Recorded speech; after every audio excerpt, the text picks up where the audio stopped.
Hello, everyone, and welcome to another episode of the Bull Take Scouting Podcast. Today, we're going to be breaking down and revealing our way too early 2022 NFL mock draft. There's still a full season left to go before the 2022 NFL draft, of course, but we spent all summer scouting these top guys, so we're going to dive right into it. Alex, drum roll, please, reveal the mock draft. All right, so the mock draft will be in three parts for those of you watching on YouTube. And for those listening on Apple Podcasts or Spotify, we'll make sure that we read through all the names and the picks and all that good stuff. So starting off with number one, the Houston Texans. No surprise here, the Texans taking a quarterback of the future. And we have Spencer Rattler here, the quarterback from Oklahoma. Yeah, I don't think there's too much to say right here. If you want to hear the player breakdowns, go listen to our top 20 breakdown in our last episode where we get in depth on each of these guys. Just a side note, this draft order is from Tankathon's projected draft order. It's not our projections.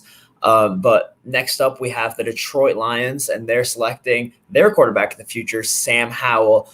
I like Jared Goff as a bridge option, but I don't think he's anything more than that. And after a year of rebuilding with him, I think that they'll be in a better place as a roster to drop in a franchise quarterback, and that's Sam Howell to me.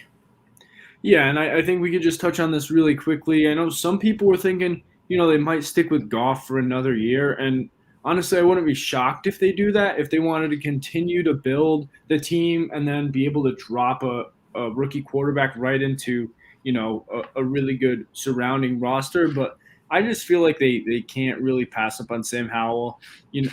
For those of you that heard listening to our quarterback breakdown, our player breakdowns, we really like both Rattler and Howell.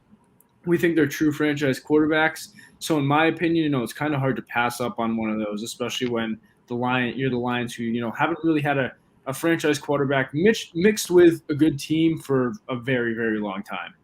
Yeah, it's nice to be able to wait until the roster is really fully ready, but you don't pass up on a guy like Sam Howell. I think he's going to have a really good season and put himself in that top class of quarterbacks that deserve to go this high. Next up at pick number 3, we have the Cincinnati Bengals selecting Kvon Thibodeaux, the defensive end from Oregon. Seems like each time that you get a premier edge rusher, they're the first non-quarterback off the board. The Bengals could use a lot of help really anywhere, and I think that they would go with a high-impact player, and Thibodeaux is going to be going in this range next year. He's just an incredible pass rusher. Yeah, I mean, they're really talent deprived at a lot of positions. I wouldn't be shocked to see like Evan Neal go here just because the Bengals need an offensive tackle pretty badly, in my opinion. But I think whoever's the third pick will probably end up taking Thibodeaux, assuming he's on the board. Moving to 4 now, the Jets. We have them picking Derek Stingley. I think that's a surprise to no one. They've been in need of cornerback since Darrelle Revis. And Stingley's really the best cornerback prospect that I've ever scouted. Like I said in our player breakdown, really no surprise with the Jets. Yeah, they have the worst cornerback situation in the entire league, and Stingley is a blue chip prospect at that position. Next up at number 5, the Jacksonville Jaguars select Evan Neal, the massive hulking offensive tackle from Alabama. He's one of our favorites. Just the way he can move at 6'8", 360 is incredible. And he's going to move out to left tackle this year for Alabama. I think he's going to do well. Maybe he slides to right tackle in the NFL, but regardless, he would definitely be a good pick if he continues on the track that we project him at. Yeah, protect that young quarterback in Trevor Lawrence. Oh, That's never a bad decision to make. Moving to 6, a pick that was quite controversial when we posted our mock draft up on our Instagram page. The Philadelphia Eagles picking Jalen Weidermeier, the tight end from Texas A&M. You guys heard what we think about him. We love him as a prospect. We think he has potential to be a true blue chip tight end prospect. And people gave us pushback of, they still have Dallas Goddard. Why would they take a tight end? They just took a pass catcher last year and the year before. So why would they do that again? My argument here is the Eagles, as we saw when they had Zach Ertz at his prime, they drafted Dallas Goddard. They like to go that 2 tight end set. Nick Sirianni coming from the Colts, who we also saw use a lot of 2 tight end sets. So they're not afraid of 2 tight end sets.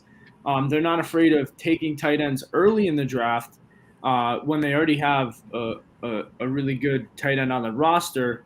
I'm referring to Goddard when they already had Ertz. So, and Weidermeier is such a good tight end prospect that, I wouldn't be surprised to see them pair two really good tight ends up with each other. Yeah, I've seen the Eagles fans in our comment section saying that they've drafted wide receivers in the last 2 first rounds, but that receiving core as a whole is just still not where it needs to be a good NFL receiving core. And I think a guy like Jalen Weidermeier will be deserving of a top 10 selection. And we've seen it before in the NFL with 2 tight end sets working extremely well. It's a really big advantage to be able to do that. There's such a lack of tight end talent across the league. If you can line up 2 guys that are just matchup nightmares for the secondary, that's going to be a real issue. So I think that even if Dallas Goddard has a breakout year and ends up being maybe even a top 10 tight end this year, it still wouldn't be a bad pick. So I really don't understand why people are contesting it that much. If he ends up becoming anywhere near the household name that Kyle Pitts became in the draft process, maybe we won't have people screaming it as much. And next up at number 7, we have Christian Harris, the linebacker from Alabama, heading to the Atlanta Falcons. I don't think the Falcons will be drafting this high, but regardless, that they are in this projected draft order. And Harris is a guy that is going to be a top 10 talent, in my opinion. Great athleticism with ability to cover sideline to sideline in the run game and line up against running backs and tight ends in man coverage. He's the next star Alabama linebacker, and he could do a lot of good things for any defense in the league. Yeah, I mean, Harris is the stud. There's not much more to say there. And the Falcons definitely could use some help with the linebacker position. And speaking of teams that need help on defense, we're moving to 8, the Las Vegas Raiders, taking Kyle Hamilton, the safety. We have a little typo there. We haven't listed as cornerback, but regardless, at number 8, Las Vegas Raiders taking Kyle Hamilton. I mean, they just need a lot of help on defense, and Kyle Hamilton is a great prospect. So at 8, he's kind of too good of a prospect to pass up. I agree, and we've seen the Raiders are not afraid to draft safeties in the first round. That's happened multiple times in the last 5-6 years with Carl Joseph and then Jonathan Abram recently, which hasn't panned out that well. But Kyle Hamilton is another level of a safety prospect, and he's the best one I've scouted since Jamal Adams. So it would not be bad value to get him at number 8 overall.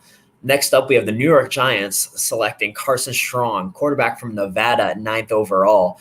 I don't like Daniel Jones. I'm just going to say it straight up. I don't think he's going to have the year that makes him a franchise quarterback. It's a make or break year for him in year 3, as it very often is at that stage of NFL quarterbacks' careers, and I don't think he's gonna prove himself. I think that the Giants will be in a position to draft a quarterback, and Carson Strong could really rocket up draft boards if he keeps developing like he has the last 2 years. He's got a cannon of an arm, good accuracy, and he can be a really lethal pocket passer in the NFL if he keeps developing.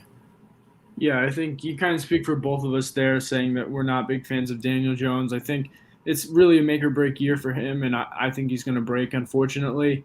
Moving on now to round out our top 10, the Carolina Panthers taking Kaiir Elam, the cornerback from Florida. I know they took a cornerback this year in the first round, but if you really look at their depth chart, they have pretty much no one else at corner. I think Elam is a solid cornerback prospect, definitely the second best in this draft class, this far at least. And I wouldn't be surprised to see him go top 10 to a cornerback needy team like the Panthers. Yeah, I want to address that. They did just draft J.C. Horn, another cornerback in the first round, but there's not a solid cornerback 2 next to him. So it definitely wouldn't hurt to grab another one and fortify the back end of their secondary. And now we'll pull up our second of the 3 mock draft, whatever we want to call it. All right, so number 11 now, the Giants again. This is the pick from the Bears. And we have the Giants taking Kenyon Green, the guard from Texas A&M. It does seem to be a little bit high for a guard to go at number 11, but that really talks about, how safe of a prospect Kenyon Green is. Oh, yeah. And obviously we have no clue where the Giants will be drafting or where the pick that they're getting from the Bears will be. But if they were to come out of the draft with a duo of Carson Strong and Kenyon Green, provided that Strong takes the next step to be a good quarterback prospect coming out, that will be exciting for Giants fans, definitely. And next up at number 12, we have the Arizona Cardinals taking Ahmad Gardner, cornerback from Cincinnati. I think he's really the uber athlete that they like in Arizona. We've seen them pick elite athletes before, and the fluidity he has with a guy of that height and that length is really impressive. He can stick to a lot of guys in the first 10 to 15 yards. Yeah, and I think the Cardinals really seem to have needed a corner for a while, and now with Patrick Peterson gone, it's definitely a big position of need. So I would not be surprised to see them take a corner in the first round. Gardner might be a surprise for some people, but like you said, he's got all the athletic traits that you want to see. He's super long. He just has to put some things together. Moving to 13, the Washington football team, we have them taking Kedon Slovis, the quarterback from USC. And, I mean, if you look at the Washington's roster, there's only really one position of need, and that's quarterback. They're kind of set everywhere else.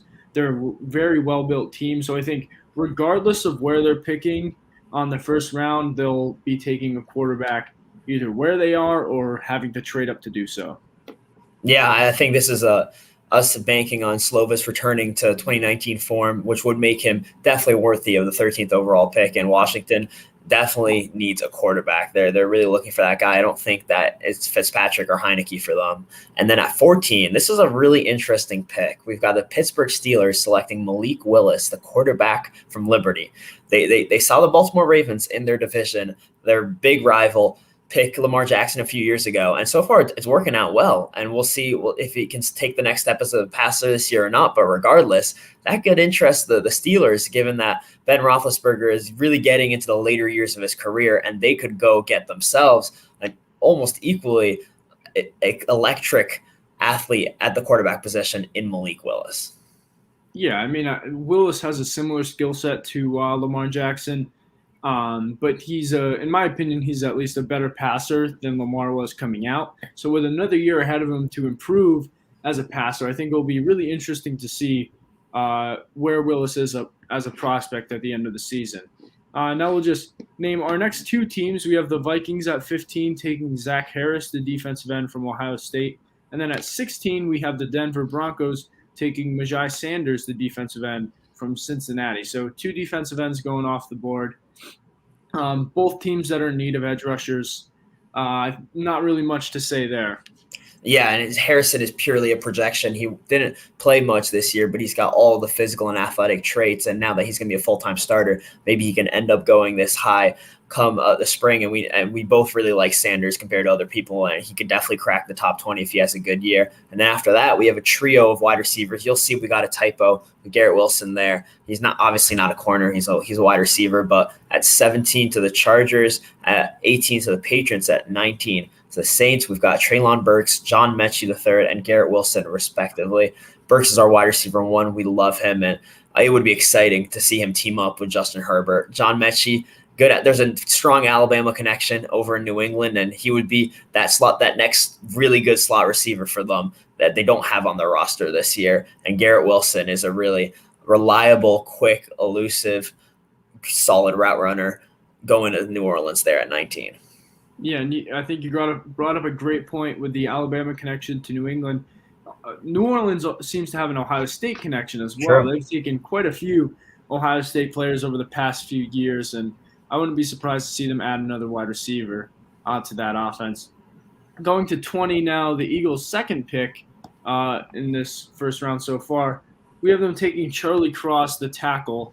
And some people were also not so happy with us with this pick, saying that they have Lane Johnson at tackle, and tackle wasn't a need for them in the first round. Lane Johnson gets injured a lot, and I don't really think they have anyone to lock up the left side long term. So I think taking a potential franchise left tackle is a good move for the Eagles at 20. Yeah, to all those people, I'd say, have you seen what the Saints have done the last 10 years? They're consistently drafting on the offensive line, even when it's a strength, and that's how it remains a strength. So, and Lane Johnson is 31 and has had multiple suspensions in his career. It is anything but crazy to mock them an offensive tackle here.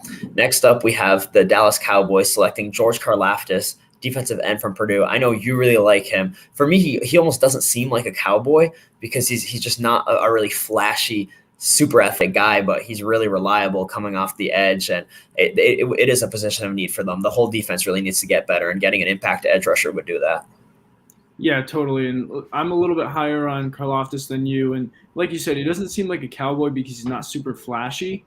But he's a really solid all-around player in my opinion. So he definitely deserves to go in the middle of the first round. Going to number 22 now, the New York Jets. We have them taking Drake Jackson, the defensive end from USC. I'm not a huge fan of Drake Jackson, if I'm being honest. I don't have him with a first-round grade. He just seems too reliant on his speed and his athletic ability, and doesn't really seem to have very many pass rush moves or anything like that. But we often see edge rushers with those athletic traits that are really fast, really quick, end up going in the first round. Yeah, I think that if Jackson goes this high, it means that he really improved this year. I think currently he's way too reliant on overpowering his opponent, and he's just, as a lighter edge, he's not going to be able to do that in the NFL. He needs to learn how to use his athleticism on a consistent basis and keep developing his pass rush arsenal.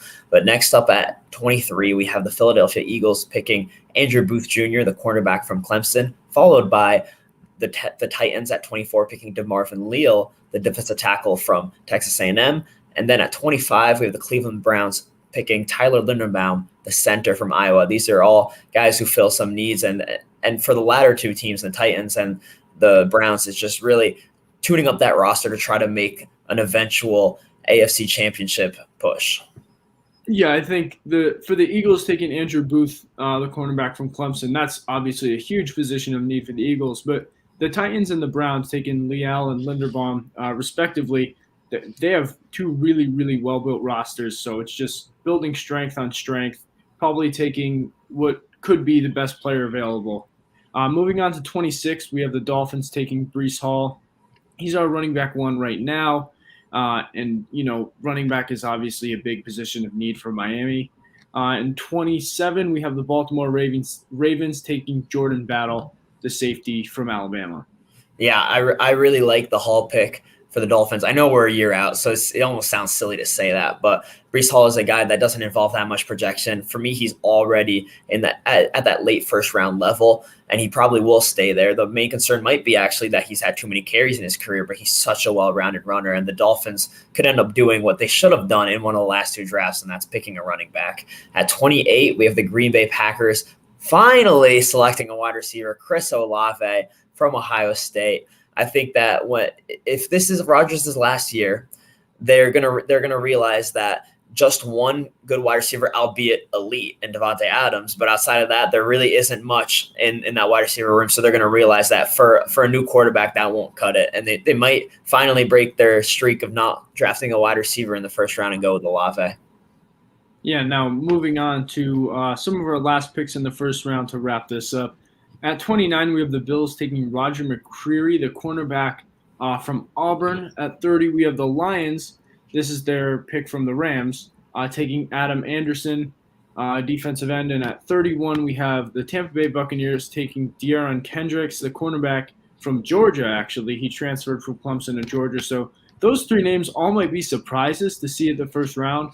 Those are all guys that we would expect to rise a little bit in over the 2021 season and have their names potentially the back end of the first or early second round. Yeah, Kendrick's an interesting case because he was pretty much kicked off the team at Clemson for undisclosed reasons and is now at Georgia. And we put him in here at 31 because it's completely throwing a dart at this point, a year out, projecting the 31st pick. But he definitely has the pure athletic skills to be a good man coverage corner. So maybe in a new environment, he takes that next step and cleans up his game. And then at 32, we have the Kansas City Chiefs selecting Justin Ross, the wide receiver from Clemson.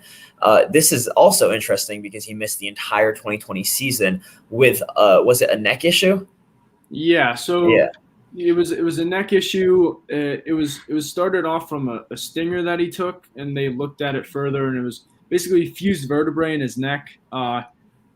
he reportedly has all that fixed, and all that should be good going into the 2021 season. He shouldn't have any problems with that. So, if he doesn't, I would expect him to be a back end of the first round type of pick. Yeah, I agree. He's not the flashiest, not the fastest, not the quickest, not the best route runner, but he really checks every box. He can go up and get it, or he can win with this route running. He's just not really elite in any category, but it would be exciting to see him with the Chiefs, and he would be a really good, potentially number 2 option on that team. Yeah, and that wraps up our preseason way too early mock draft. This is the only one we'll do. I think probably until at least the end of the season. Who knows? We might surprise you with one in the middle of the season, but you'll have to wait and see for that. But other than that, thanks to everyone for listening and watching, and we'll be back with another episode soon.